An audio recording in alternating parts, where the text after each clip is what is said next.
Sejam bem-vindos, que Jesus nos abençoe nessa noite, quando nos reunimos aqui para relembrar os seus ensinamentos. É muito importante que compartilhem com seus amigos, com seus familiares, essa nossa reunião, e que no final, se gostaram, deem um like, para que o YouTube possa disponibilizar a nossa reunião por mais tempo, para que mais pessoas possam aproveitar a reunião e assistir. Nós vamos começar lembrando que os nossos estudos sempre se dão sobre o Livro dos Espíritos e o Evangelho segundo o Espiritismo, alternadamente, a não ser que haja uma situação especial. Nesta ocasião, nós vamos estudar sobre o Livro dos Espíritos, a terceira parte das leis morais. O assunto é sobre assassínio e crueldade, envolvendo as questões de número 746 até 756.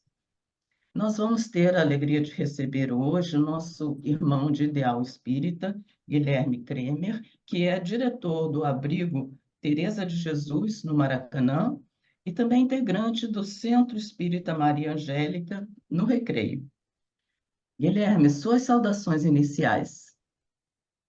Amigas e amigos do Lar de Cereza, é uma alegria retornar mais uma vez para esse momento de reflexão que é sempre importante para todos nós quando estudamos o Evangelho de Jesus à luz da doutrina espírita. É uma grande alegria, agradeço o convite mais uma vez. Vamos então à nossa leitura da página inicial. A nossa página tem por título A Lei, é uma mensagem de Vinícius, que está no livro Em Torno do Mestre, na página 301, no livro da FEB. A lei divina funda-se na mais perfeita justiça. É a mesma para todos, não admite privilégios. Cumpre, porém, considerar que a lei é viva, consciente e inteligente. Não é uma força cega, implacável, como o ferro em brasa, que calcina tudo que toca, ou como o gume de uma navalha afiada que corta fundo por onde passa. Sendo a lei a mesma para todos em essência, assume, todavia, modalidades várias segundo o estado em que se encontra aquele sobre a qual incide. Sendo inflexível quanto ao princípio da soberana justiça em que se apoia, é dúctil quanto aos matizes variados que toma conforme a condições especiais em que nos colocamos ao receber sua atuação. Os privilégios que podem gozar hão de partir de nós para a lei, nunca da lei para nós. A cada um será dado segundo suas obras. Somos os arquitetos de nossos destinos. Está em nós a causa de nossa ventura, como de nossa desdita. De Vinícius. Vamos, então, iniciar a nossa reunião com a nossa prece, unindo nossos corações em torno da doce figura de Jesus e nos dirigindo a Ele. Senhor, aqui estamos mais uma vez, reunidos em Teu nome. Sabemos que, mesmo sendo a nossa reunião virtual, estás conosco quando comungamos todos os mesmos pensamentos, o mesmo ideal, a mesma vontade de estudarmos e recordarmos os Teus ensinamentos. Abençoa-nos nesses momentos, Senhor. Permite que nosso anjo da guarda esteja nos auxiliando no entendimento das lições, para que não estejamos aqui apenas adquirindo mais conhecimentos, mas também estudando, compreendendo, para que possamos colocar estes conhecimentos sobre as tuas leis nos nossos dias, na nossa vida diária.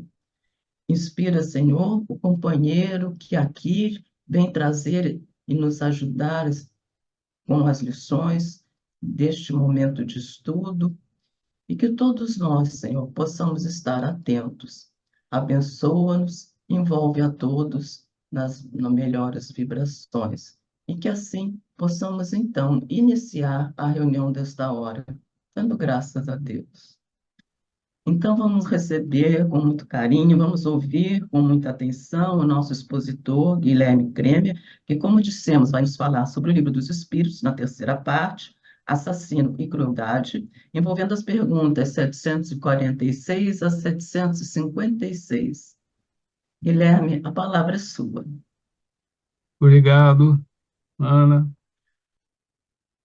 Estamos, então, iniciando a nossa reflexão e quando o fazemos, sempre nos vem à mente aquele convite formulado por Jesus, que Kardec tão bem analisou no capítulo 6º do Evangelho segundo o Espiritismo, talvez um dos capítulos mais confortantes e confortadores daquele livro, quando Jesus nos formula, na essência, um convite, uma promessa e uma proposta. O convite é o vinde a mim, deixou ao cargo do nosso livre-arbítrio essa decisão. Sabemos quanto já sofremos ao longo do tempo por não termos ido a Ele, com certeza total.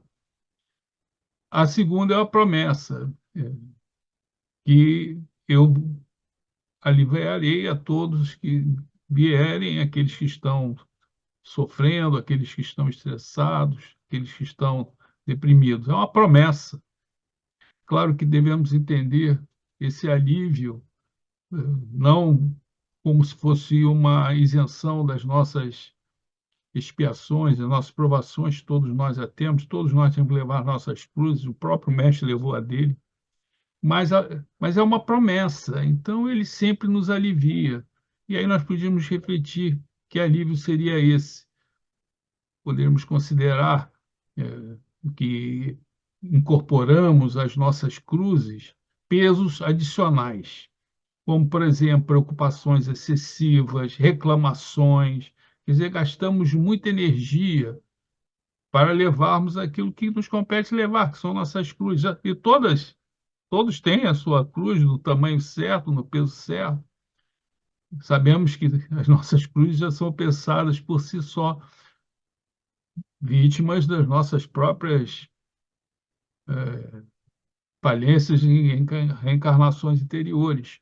Mas esse sobrepeso que nós incorporamos nos faz sentir essa cruz muito mais pesada. E esse sobrepeso, ele é sempre aliviado. Então, quando nós estamos num ambiente como esse, refletindo, nos aproximamos, nós sentimos o alívio. Certo que depois, pela nossa própria cura e vigilância, voltamos a incorporar esses sobrepesos até o próximo momento que retornamos a ele. E, além da promessa, tem a proposta. E a proposta é: e aprendei comigo, sou brando e humilde de coração, e alcançareis descanso para as vossas almas. Descanso, lembrando que certamente não é aquilo que nós entendemos atualmente, descanso de ficar em casa sem fazer nada, ou viajando, passeando, de férias, não. Descanso é uma palavra bíblica, era aquilo que o Jeová, que foi o espírito guia daquele povo, prometera para os profetas que aquele povo iria alcançar o descanso. Na verdade, o que nos martiriza o espírito são os nossos problemas, são as nossas imperfeições, e é isso que nós precisamos alcançar, né? Esse descanso. Mas a proposta é aprender a estudar, é isso que nós estamos fazendo aqui, e é bastante importante. É interessante que esse convite tem uma promessa e uma proposta. O problema é que, com a promessa que é cumprida, muitas pessoas se afastam. Ah, me sentiu aliviada, né? Cumpre a primeira etapa, mas eles não conseguem alcançar o descanso, porque na primeira etapa eles já conseguiram o alívio e não voltam mais, não buscam mais a Jesus. Isso é muito acontecer até em todas as religiões, também na casa espírita. Então, quando nós temos essa oportunidade, nós estamos cumprindo aquela proposta de Jesus de estudar o seu Evangelho à luz da doutrina espírita, que nos fortalece sempre a nossa alma, principalmente nas dificuldades, né? Quando você tem o entendimento da verdade, você consegue enfrentar uma série de problemas, e a doutrina espírita nos esclarece isso de uma maneira inigualável. E nós temos hoje, então, que abordar a lei de destruição, na parte onde faz referência aqui à crueldade dos assassínios. Mas eu gostaria de fazer uma introdução, lembrando um pensador foi muito importante no século XX. Ele nasceu em 1928 e ele escreveu uma série de livros, teve uma experiência de vida inicial muito difícil, mas por sua combatividade, ele acabou ganhando o Prêmio Nobel da Paz em 1986. Ele já está desencarnado, acho que deve ter desencarnado no início aí do nosso século, século XXI. O nome dele é Elie Wiesel. Ele, de família judia, tinha três irmãs, vivia na Romênia, nas terras da Romênia. Seu pai procurava muito incentivá-lo na razão, a sua mãe na fé. E ele desenvolveu com esse desejo, né, de buscar a fé, estudar a Cabalá judaica, né? Cabalá judaica são aqueles ensinamentos que vieram a partir das tradições orais, porque quando nós analisamos a Bíblia, nós encontramos lá a Torá, que muitos chamam Pentateuco, né? E aquilo foi escrito, mas veio a tradição oral desde Moisés. E essa tradição oral, depois, ela se desenvolveu no Talmud, mas ainda continuou sendo passada onde havia uma mística, poucos tinham conhecimento. E a partir do século XII começaram a surgir os primeiros livros sobre a Cabalá judaica. E hoje tem um interesse muito grande, porque ali existem reflexões bastante profundas. É como se nós analisássemos, né, o Velho Testamento simbolicamente. E aí ele nos traz uma riqueza muito grande. Ele queria isso, jovenzinho, com 15, 16 anos. Entretanto, veio a Segunda Guerra Mundial e sua família acabou presa toda, e eles acabaram passando por Auschwitz e Buchenwald. E ele se recorda da primeira dia que ele passou nessa nesse campo de concentração, vindo os rolos de fumaça que ascendiam para os céus. Na verdade, ele estava vendo seus sonhos também indo naqueles rolos de fumaça, né? E ele passou por esse campo de concentração e os seus pais desencarnaram, uma das irmãs, sobreviveram apenas duas das irmãs e ele. E ele vai começou a se aperceber, por volta aí da década de 50 do século passado, que havia como se fosse um esquecimento daquelas situações. Ele entendia que elas deviam ser sempre revividas ou relembradas para que a humanidade não viesse a cometer as mesmas barbaridades.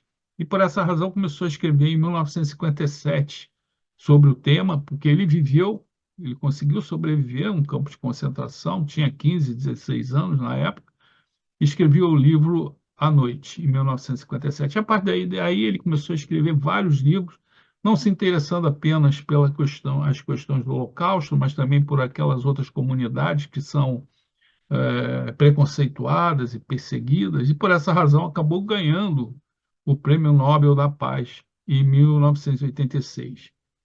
E nesse livro, À Noite, ele descreve uma situação que reflete bem o grande dilema da humanidade, o grande questionamento que a humanidade faz ainda hoje.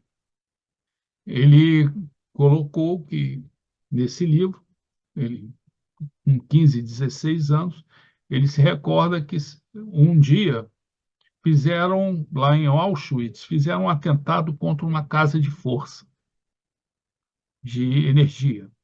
E, evidentemente, os oficiais, os policiais começaram a investigar e chegaram à conclusão de que quem tinha feito era o capataz, porque cada grupo de pessoas naqueles dormitórios tinha um capataz, que não era um soldado policial alemão. Às vezes era um judeu até contratado para fazer esse serviço. Assim, a gente sabe que isso acontece. E o capataz dele, do seu grupo, ele cuidava de um garoto, jovenzinho, e tinha uma relação de amizade muito grande com ele. E quando os policiais identificaram que ele tinha feito aquele atentado, resolveram fazer um, um castigo que fosse uma lição para todos. Então, ele recorda que quando ele retornou do dia de trabalho, não foram para os seus alojamentos, ficaram todos no pátio e viram à frente um grande cadafalso com duas forcas. E aí pegaram esse homem, que era o capataz, e o enforcaram. E também pegaram aquele rapazinho que ele cuidava e também foi colocado na forca. Só que o homem era pesado, então ele morreu rapidamente. Aquele rapazinho tão leve, com dificuldade de alimentação, que nós sabemos que havia num campo de concentração, ele ficou se estertorando por um tempo grande, né? E as pessoas vendo aquela cena absurda que estava a se transcorrer à frente deles, e aquilo era impressionante, né? A criança, aquele rapaz, né? Se estertorando com o rosto pálido, uma coisa dantesca realmente. Em determinado momento,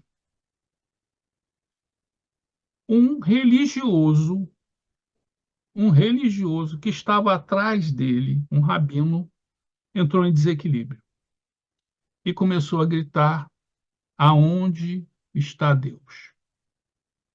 Aonde está Deus? E é essa a grande questão que é colocada para as religiões, principalmente para as religiões monoteístas, que é a presença do mal, considerando os atributos de Deus: onisciente, onipresente, onipotente, onisciente e onibenevolente.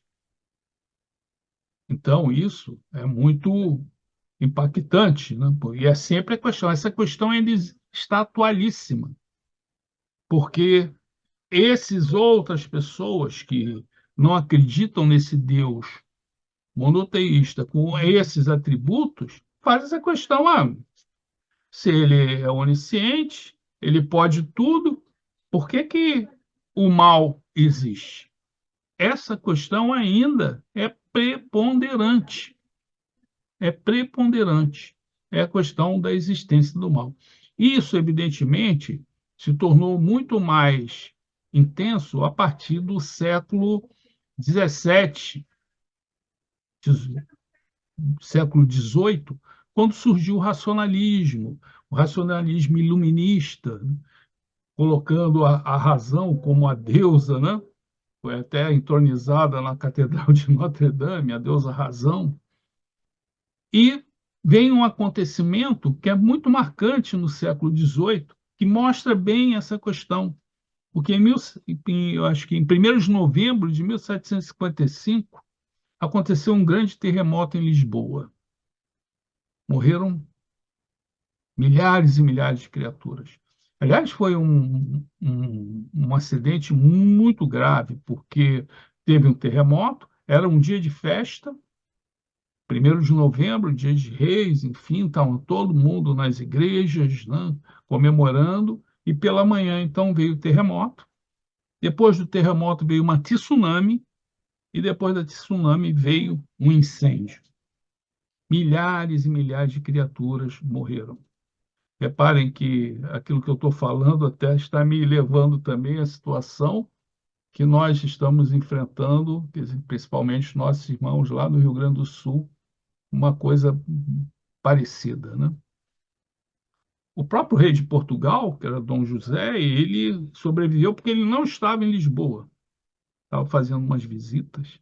E isso foi tão marcante porque ele, depois que aconteceu esse terremoto e essa tragédia, ele nunca mais dormiu num prédio. Ele sempre dormia numa cabana ou numa tenda, porque ele tinha medo de vir a acontecer novamente. E foi tão impactante porque Lisboa era a capital mais religiosa da Europa.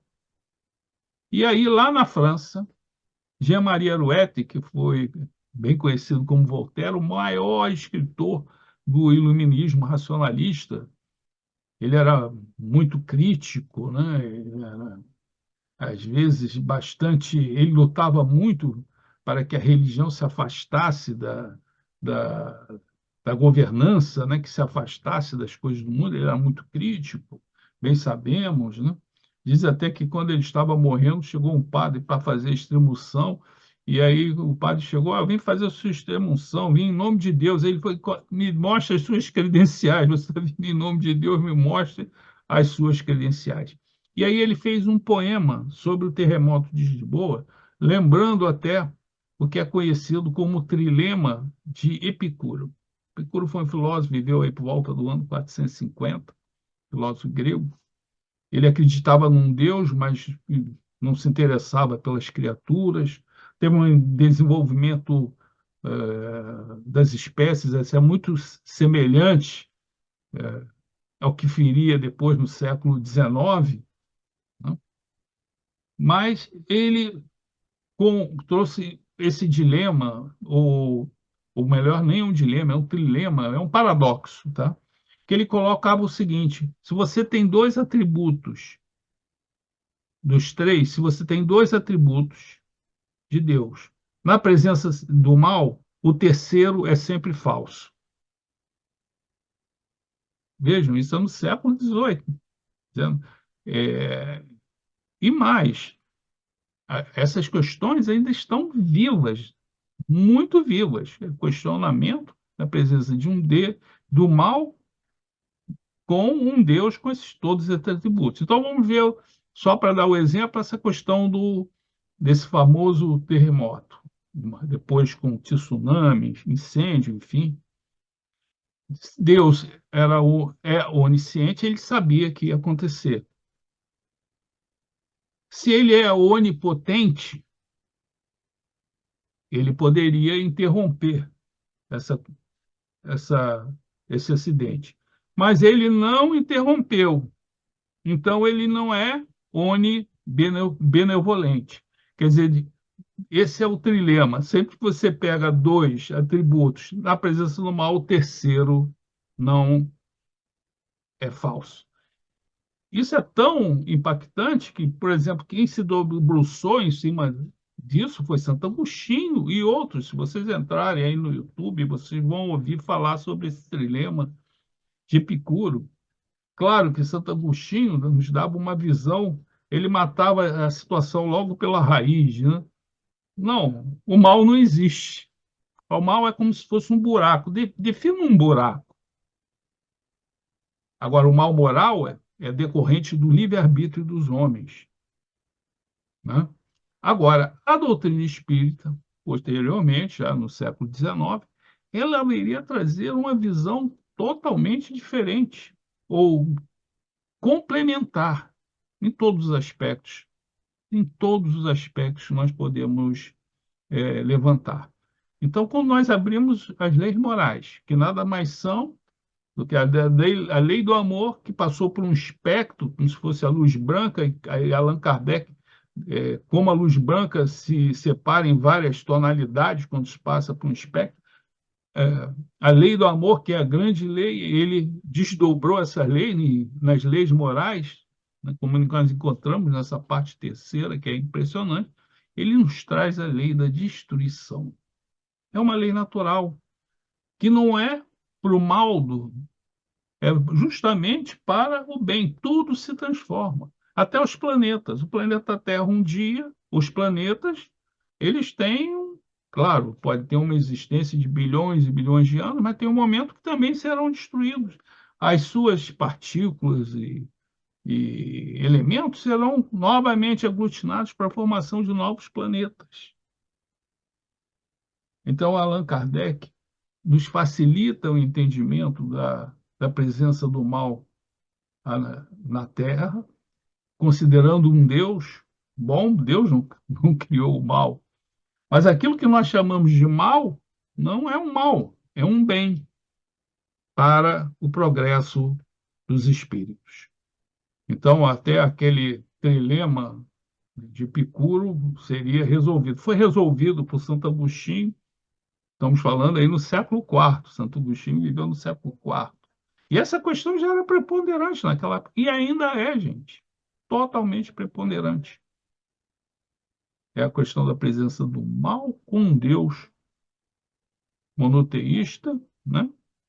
Considerando os seus atributos. Então, nós vamos entendendo a importância dessa lei, que às vezes é uma lei que nós temos dificuldade até de entender, né? Como se a destruição fosse uma lei. Temos essa dificuldade. Mas a doutrina espírita e os espíritos vieram, né, fazendo uma abordagem que nos faz entender, compreender situações como aquelas que estão acontecendo lá no Rio Grande do Sul atualmente. E hoje nós teríamos que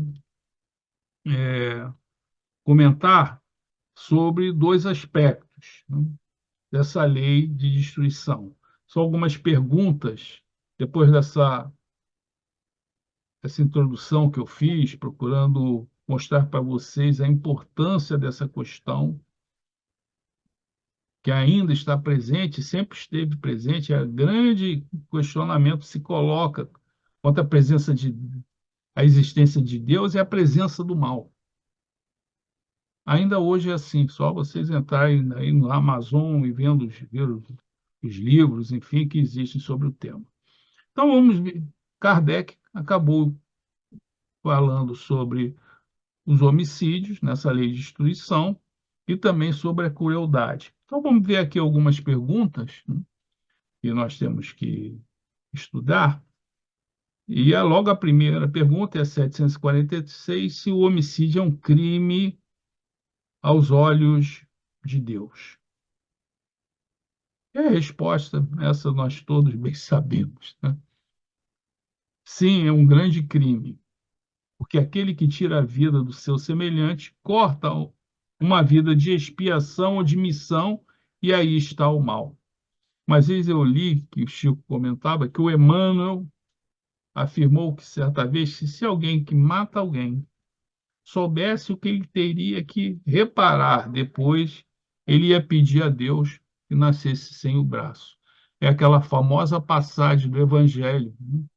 Olha, se a visão vai te tirar, vai te causar problemas, é melhor você entrar na vida sem a visão do que venha a cair por causa dela. Isso é quase até uma lição bastante preponderante sobre a reencarnação que nós encontramos no Evangelho. O homicídio tem sempre o mesmo grau de culpabilidade?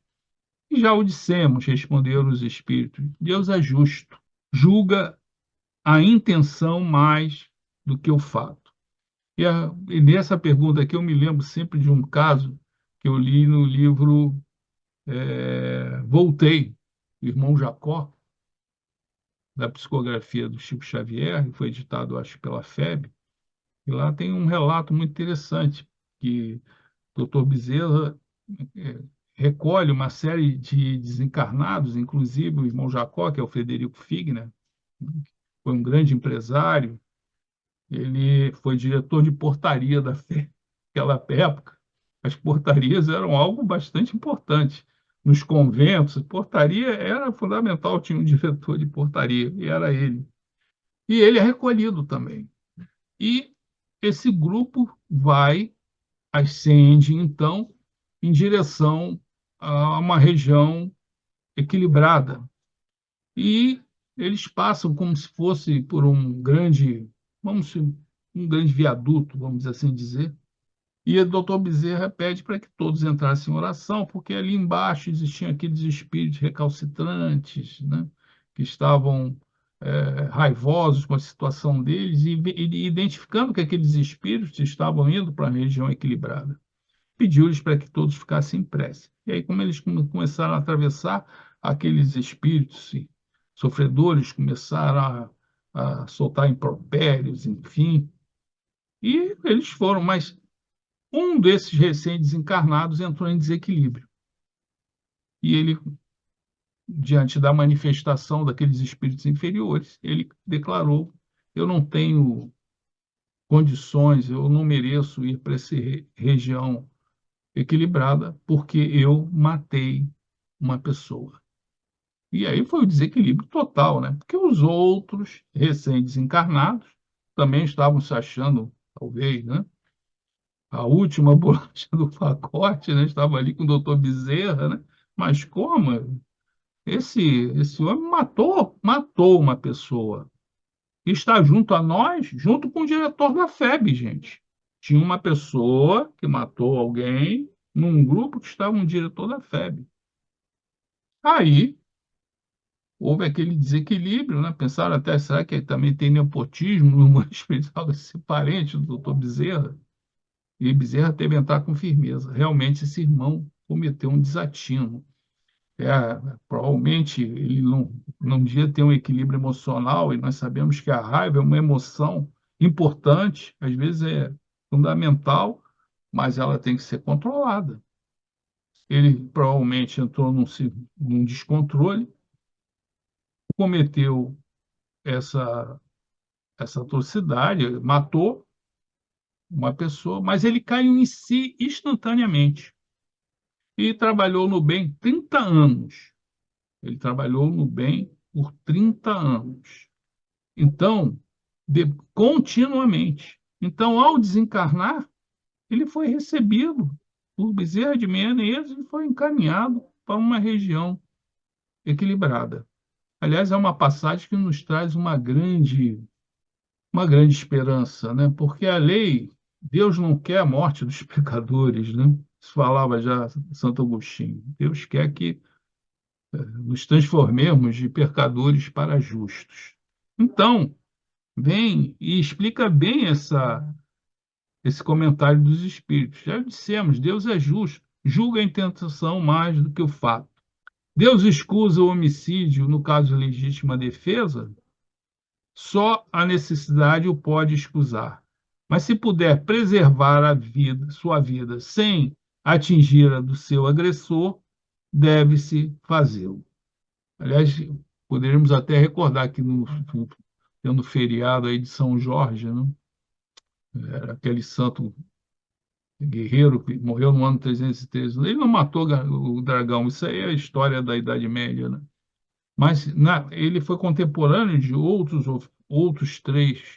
dois espíritos que foram soldados romanos e acabaram se santificando, né? São Sebastião, que morreu flechado. O pessoal não gosta muito porque ele recebeu as flechas, né? O pessoal gosta mais de São Jorge, que venceu o dragão.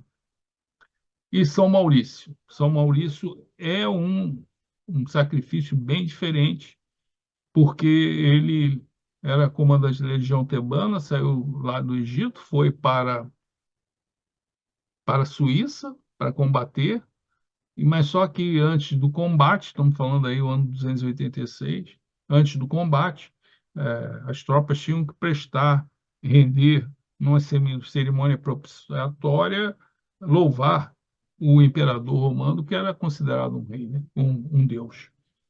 E Maurício se recusou porque ele era cristão. Ele e toda a sua coorte. E aí ele foi ameaçado e o que ele fez? Ele podia ter lutado, como nos diz aqui, porque ele ia morrer. É o único caso de sacrifício em que quem foi sacrificado tinha condições de lutar, porque todos os outros cristãos, ao longo do tempo, nesses 300 anos iniciais, eram pessoas individuais, ou eram pessoas que não tinham armas, eram mulheres, velhos, enfim. Mas Maurício, ele tinha todas as condições. Ele abaixou a arma as suas armas e toda a sua legião foi dizimada, né? E o homem? Aí vem uma outra pergunta até que nós estamos a vivenciar, né?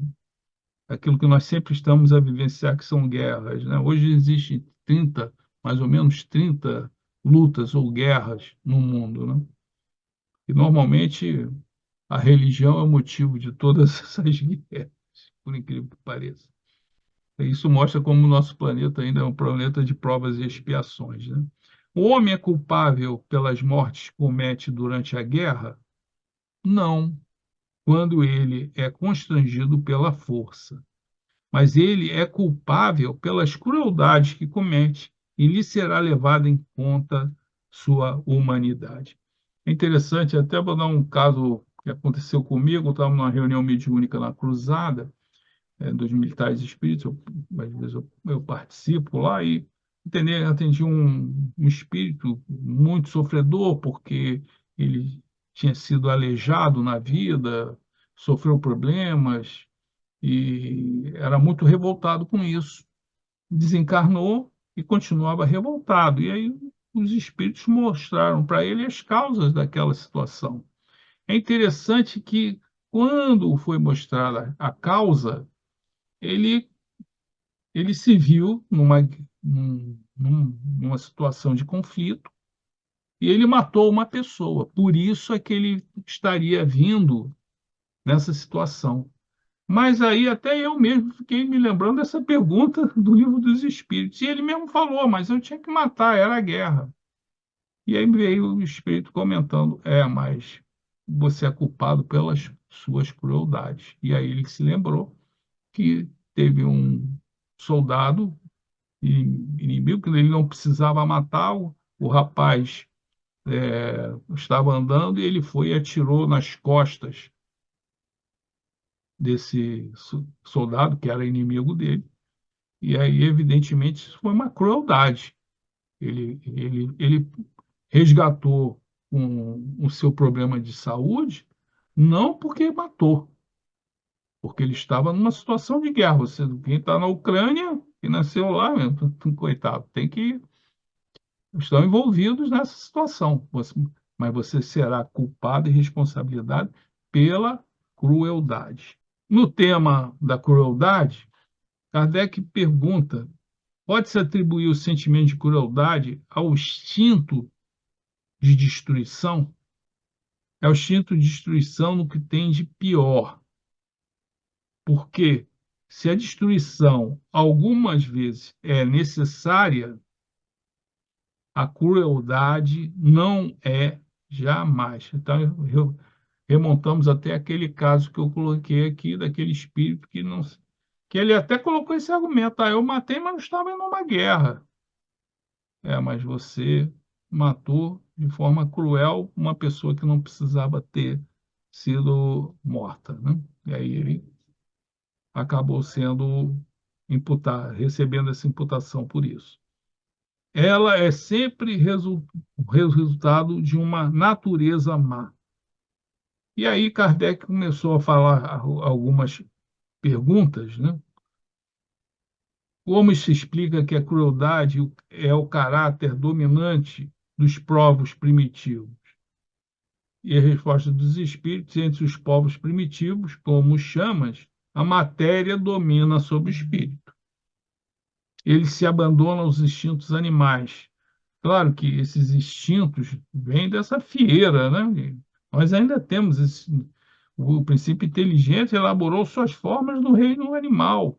Antes de ir para o reino hominal, nós temos ainda esses instintos. Nós temos que domar a nossa própria animalidade, né? Evidentemente, entre povos primitivos, essa animalidade seria muito mais acentuada. A crueldade, outra pergunta, a crueldade não provém da ausência do senso moral? Dize, e aí a resposta dos espíritos, né? Dize que o senso moral não está desenvolvido, mas não que está ausente, porque ele existe em princípio em todos os homens. É esse senso moral que fará mais tarde seres bons e humanos. Ele existe, pois, no selvagem, mas está como princípio do perfume, está no germe da flor, antes dela desabrochar. Esse princípio inteligente, né, essa centelha divina, está numa criatura evoluída, como está também num ser primitivo. Evidentemente que o tempo fará com que se desabroche, né, essa flor levando o perfume e afastando assim a crueldade. E aí Kardec fez uma pergunta muito importante, que até nós estamos falando do século XIX, século XX viria com situações muito mais dolorosas, né? Tivemos duas grandes guerras, bomba atômica, enfim. Como se dá que no seio da civilização mais avançada se encontrem seres algumas vezes tão cruéis quanto os selvagens, como sobre uma árvore carregada de bons frutos, encontram-se os que não chegam a termo.